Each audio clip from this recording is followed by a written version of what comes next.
ಒಂದ್ ಕಡೆ ಅಮಿತ್ ಶಾ ಮತ್ತೊಂದ್ ಕಡೆ ನಡ್ಡಾ ಸಂಘ ಪರಿವಾರ ಡ್ಯಾಮೇಜ್ ಕಂಟ್ರೋಲ್ ಮಾಡ್ತಾ ಇದ್ರೆ ಮತ್ತೊಂದ್ ಕಡೆ ಪ್ರಧಾನಿ ಮೋದಿ ಅವರು ಬಂಡಾಯ ಇದ್ದಂತಹ ಈಶ್ವರಪ್ಪನವರಿಗೆ ಕರೆ ಮಾಡಿ ಬಂಡೆದ್ದಂತವರಿಗೆ ಎಚ್ಚರಿಕೆಯ ಸಂದೇಶ ಕೊಟ್ಟಿದ್ದಾರೆ. ನೀವು ಇಲ್ಲೇ ಉಳಿದುಕೊಂಡಿದ್ದೀರಾ, ಖುಷಿ ಆಯ್ತು ಅಂತ ಹೇಳಿದ್ದಾರೆ. ಈ ಸ್ಟೋರಿಯನ್ನ ನೋಡಿದ್ರೆ ನಿಮ್ಗೆ ಕಂಪ್ಲೀಟ್ ಆಗಿ ಅರ್ಥ ಆಗುತ್ತೆ ಇವತ್ತು ಏನ್ ಬೆಳವಣಿಗೆಗಳಾಯ್ತು ಈಶ್ವರಪ್ಪನವರ ವಿಚಾರದಲ್ಲಿ ಅಂತ ನೋಡಿ.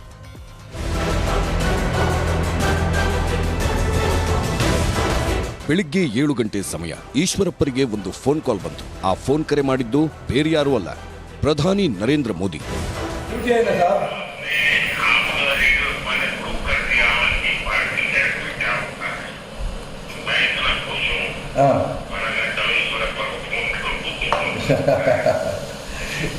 बहुत अच्छा हो गया सर, डेफिनेटली हम जीतेंगे sir, no problem sir,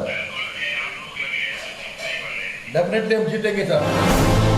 phone ಕರೆಯಲ್ಲಿ ಮಾತನಾಡುತ್ತಾ ಪ್ರಧಾನಿ ಮೋದಿ, ನಿಮ್ಮ ನೆನಪಾಯ್ತು, ಫೋನ್ ಮಾಡಬೇಕು ಅನ್ನಿಸ್ತು ಅನ್ನೋ ಒಂದು ಪದ ಈಶ್ವರಪ್ಪಗೆ ಡಬಲ್ ಜೋಶ್ ಬಂದಂತಾಗಿದೆ. ಸಂತೋಷ್ ಪಾಟೀಲ್ ಆತ್ಮಹತ್ಯೆ ಕೇಸ್ನಲ್ಲಿ ಮಂತ್ರಿ ಸ್ಥಾನ ಹೋಯಿತು. ಶಿವಮೊಗ್ಗ ನಗರ ಟಿಕೆಟ್ ಮಿಸ್ ಆಯಿತು. ಮಗನಿಗಾದ್ರೂ ಟಿಕೆಟ್ ಸಿಗುತ್ತೆ ಅನ್ನೋ ಕನಸಿನ ಗೋಪುರವೂ ನುಚ್ಚು ನೂರಾಯಿತು. ಆದ್ರೂ ಈಶ್ವರಪ್ಪ ಪಕ್ಷ ಬಿಟ್ಟು ಹೋಗೋ ನಿರ್ಧಾರ ಮಾಡಲಿಲ್ಲ. ಟಿಕೆಟ್ ಸಿಗದೆ ಶೆಟ್ಟರ್ ಬಿಜೆಪಿ ಬಿಟ್ಟರು ಈಶ್ವರಪ್ಪ ಪಕ್ಷದ ವಿರುದ್ಧ ತೊಡೆತಟ್ಟಲಿಲ್ಲ. ಹೀಗಾಗಿನೇ ಖುದ್ದು ಮೋದಿಯವರೇ ಈಶ್ವರಪ್ಪಗೆ ಫೋನ್ ಮಾಡಿ ಧನ್ಯವಾದ ಹೇಳಿದ್ರು.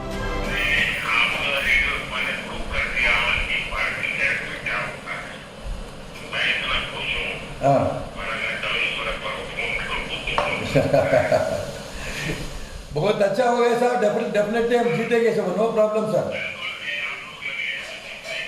डेफिनेटली हम जीतेंगे सर. आपका आशीर्वाद चाहिए sir. Sir sure sure sure, धन्यवाद धन्यवाद सर. मेरा जैसे सामान्य कार्यकर्ता को आप जो ऐसा बातचीत करना हम सबको बहुत खुशी है. ಪ್ರಧಾನಿ ಫೋನ್ ಮಾಡಿದ್ದಕ್ಕೆ ಈಶ್ವರಪ್ಪ ಫುಲ್ ಖುಷಿಯಾದ್ರು.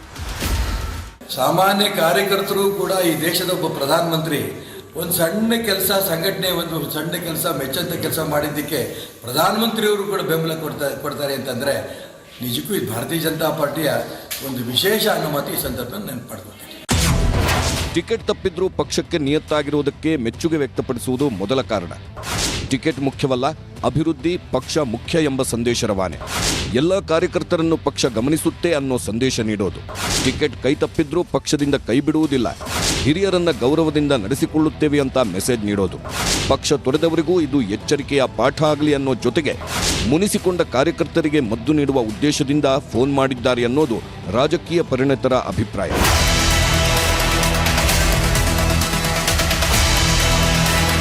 ಪ್ರಧಾನಿ ಮೋದಿ ಈಶ್ವರಪ್ಪರನ್ನ ಮೆಚ್ಚಿ ಫೋನ್ ಮಾಡಿದ್ದಾರೆ. ಆದರೆ ಕಾಂಗ್ರೆಸ್ ನಾಯಕರು ಮೋದಿಜಿ ಫೋನ್ ಮಾಡಿದ್ದಕ್ಕೆ ಸಾಲು ಸಾಲು ಆಕ್ರೋಶ ಹೊರಹಾಕಿದ್ದಾರೆ.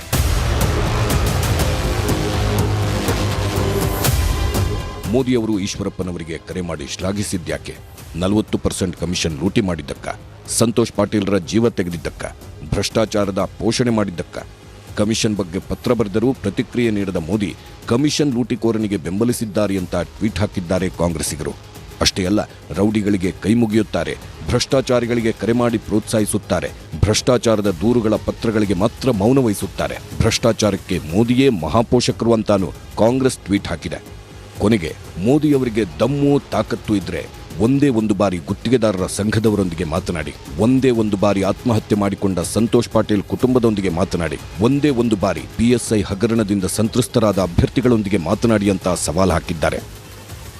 We all saw Prime Minister's video talking to Shri Ishwarappa, joking with him, supporting him, trying to assimilate him back into their fold.